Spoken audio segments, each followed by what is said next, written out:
अगस्त की 15 तारीख थी। 1947 का था सन। जीत गया था भारत विपक्षों के राज से। पहरी तिरंगे उड़ी पतंगे आसमान में नाच से। बच्चा बच्चा हंसकर बोला, आज़ादी मिल गई हमें आज से। नमस्कार, मैं महालक्ष्मी सुरभि दिए गए विषय पर अपने विचार प्रस्तुत करना चाहती हूँ।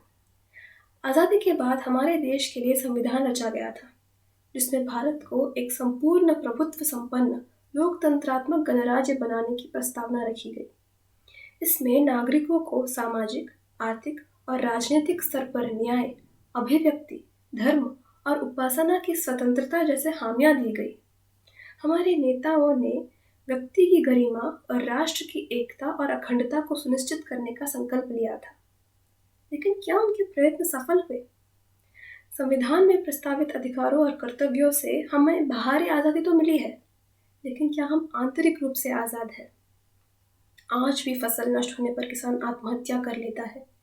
देश की 60% जनसंख्या गरीबी रेखा के नीचे आती है और विश्व निरक्षरता में भारत का 37% योगदान रहा। हम लोकतंत्र सिर्फ चुनाव तक है, उसके बाद नेता तंत्र।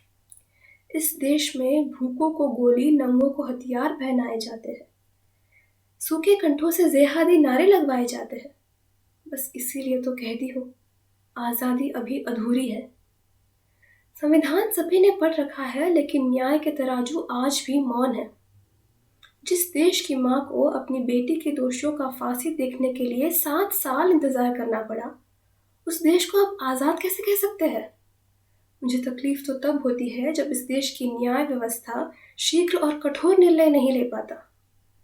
और अगर हम बात करें इस देश की शिक्षा की, तो हम आज़ाद तब तक नहीं होंगे जब तक गरीब बच्चा मध्याह्न भोजन के लिए नहीं, लेकिन ज्ञान अर्जन के लिए सरकारी स्कूल के चौखट पर कदम रखेगा।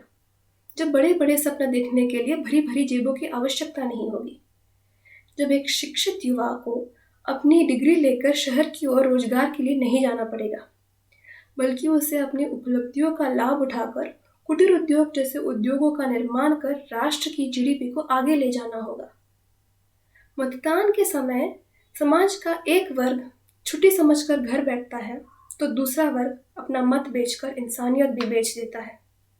इसीलिए तो रिगिंग और बूथ कैप्चरिंग ने चुनाव प्रक्रिया का मजाक बना दिया है।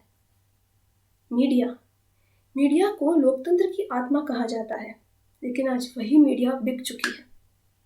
हम आज़ाद तब होंगे जब मीडिया अन्याय के खिलाफ मजबूती से आवाज़ उठाएगा।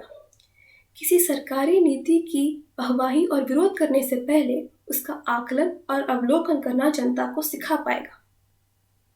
हमारे देश में धर्म के नाम पर आज भी बहुत समस्याएं हैं। हम हिंदू हो या मुस्लिम, लेकिन सबसे पहले इस देश के वासी है, भारतीय है। अगर सभी लोग ऐसे ही सोचेंगे तो हम मानसिक और वैचारिक रूप से आज़ाद होंगे। हमें खुद से आज़ाद होने की ज़रूरत है। कब होंगे हम आज़ाद? ऐसे सोच से जहां हम नहीं, सिर्फ मैं है। सोच से आज़ादी तभी मिलेगी जब एक सोच दूसरी सोच से मिलेगी और इस भेदभाव को दूर करेगी। अंत में आज़ादी के 73 साल बाद अगर भारत को देखा जाए, तो ये उसकी जीत की कहानी है, जिसने अभी तक अपनी पूरी क्षमता नहीं दिखाई।